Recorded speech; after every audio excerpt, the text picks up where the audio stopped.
આ હેડલાઇનના પ્રાયોજક છે તુલસી ચા, ચડે ગુજરાતી રંગ તુલસી ચાની સંગ.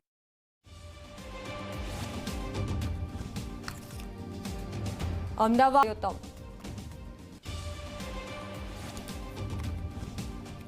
રાજ્યમાં મહિનામાં વાતાવરણમાં પલટો આવવાની શક્યતા. આવતા અઠવાડિયાથી ઠંડીમાં વધારો થવાની કરવામાં આવી આગાહી. મહિનાના ત્રીજા સપ્તાહમાં લો પ્રેશરના કારણે માવઠાની શક્યતા. રાજકોટમાં વેપારીની દુકાન વકફ બોર્ડની સંપત્તિ હોવાનું કહીને પચાવી પાડનારા તત્વોને પોલીસે ભણાવ્યો બોધપાઠ. ઝી 24 કલાકના અહેવાલ બાદ પોલીસે ભાડુઆતની દુકાન અપાવી પરત.